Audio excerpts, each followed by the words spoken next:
So the three-step process is, first of all, what you want to do is you want to identify where the S's and the sibilance is actually happening. And then secondly, you want to then set up your de-esser to cut out that specific band of frequencies. And then third, you're actually going to want to go extreme with your de-esser, and then you want to back it off until it feels and sounds right. Hi there, I hope you're doing fantastic. Today we are going to be diving into how to de-ess vocals properly so you can get pro sounding vocals.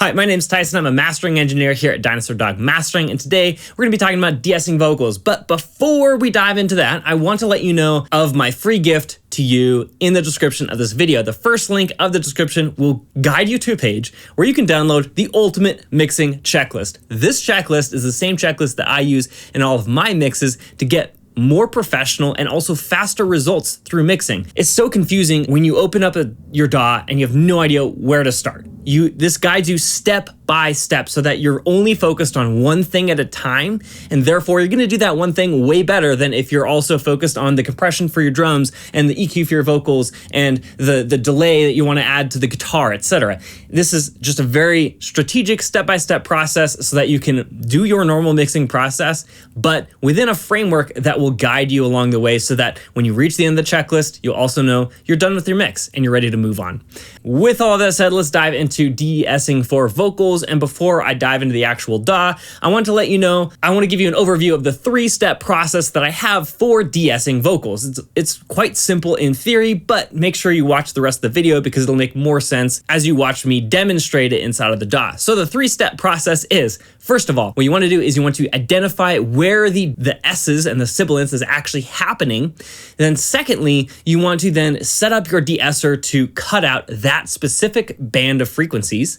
And then third, you're actually going to want to go extreme with your de-esser, and then you want to back it off until it feels and sounds right. Generically, you're going to get a ton of gain reduction from your de-esser, but that is extremely intentional because it's going to sound the most natural in the end. Okay, with that said, let's dive into the DAW, and I will actually demonstrate these three steps in order to de-ess your vocals. Right now, we have a vocal here. It has a lot of S's in this line, so it's a very convenient vocal to show de-essing on. This is a male vocal, and we're going to dive in on how to de-ess for a male vocal specifically.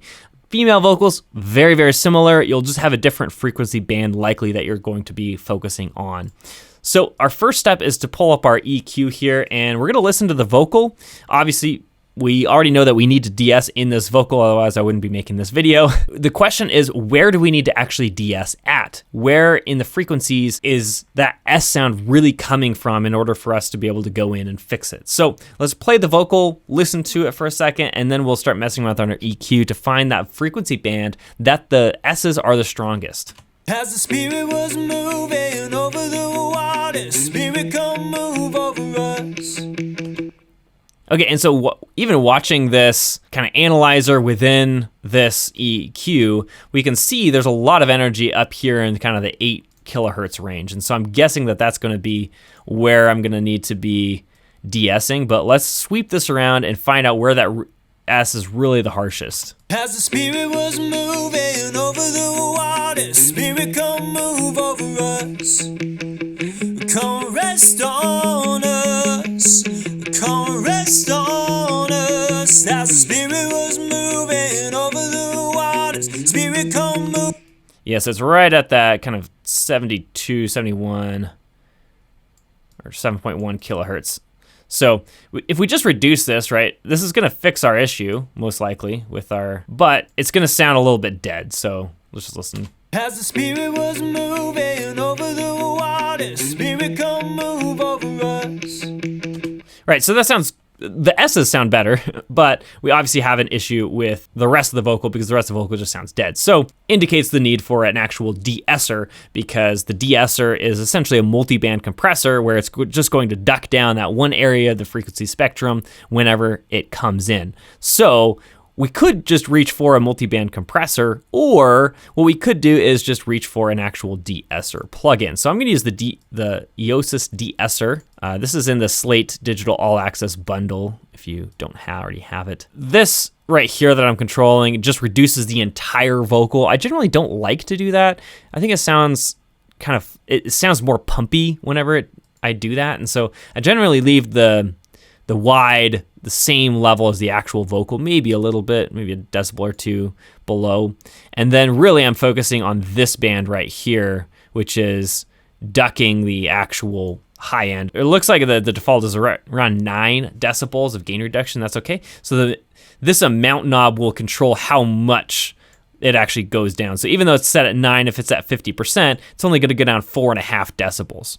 So I'm just going to crank that all the way up, and I'm going to crank my wet dry so it's all the way up as well, so we can really ensure that we're capturing all of that S sound. Right now, it should basically cut out almost all of the S sound. It kind of sounds like a lisp. When your vocalist sounds like they have a lisp, you know that you have the right frequency band and you're reducing the right frequency band with your de-esser. So let's take a listen, make sure we captured that. As the Spirit was moving over the waters, Spirit come move over us.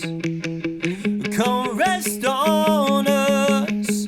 Come rest on us. As the Spirit was moving over the waters, Spirit come. That sounds good to me.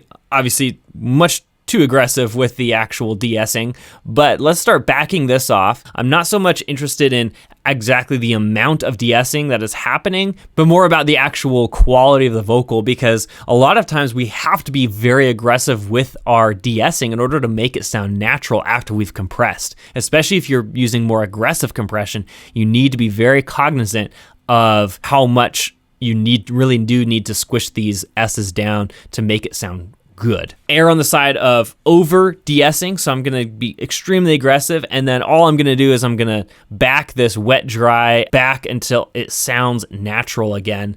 And I just find that it works a lot better than going from the dry to the wet. You'll end up not de-essing enough and you'll still have really harsh sibilances. Let's go all the way to the wet side and start de-essing. As the Spirit was moving over the waters, Spirit come move over us. Come rest on us. Come rest on us. As the Spirit was moving over the waters, Spirit come move over us. Come rest on us. Come rest on us. And as the Spirit was moving over the waters, Spirit come move over us. Come rest on us. Come rest on us. As the Spirit was moving over the. All right, so that sounds pretty good to me. We are at almost 80% wet on this because the S's are so prominent inside of this vocal, and this is really what you need to get rid of it. So effectively, we are reducing the vocal by 8 decibels or so. This is what we need to do in order to get rid of some of those S's for certain vocals. Especially because after this, I do have this revival, which is increasing that range as well. So that doesn't really help on my S's front, but I still want some brightness out of the vocal. So in order to do that, I'm de-essing very aggressively and then adding some of that brightness back using that particular plugin. Okay, with that said, that is how you de-ess. Again, your steps are, first of all, identify where the S's exist in your audio. Second, you want to go set up your de-esser around that band. Third, you want to set your de-esser to be as aggressive as possible. And then fourth, you want to back that off until your singer doesn't sound like they have a lisp anymore. Thank you for watching this video. Make sure you subscribe and turn on notifications if you found this helpful, because I release videos every Monday, Wednesday, and Friday to help you get more professional mixes. So make sure you subscribe in order to be notified on any new videos I release that help you get more professional mixes. And then also, if you did not already, make sure you're getting the guide down below in the description, because it is going to help you get more professional mixes. It is awesome, and it will definitely help you. Okay, with that said, thanks for watching, and I will see you in the next one.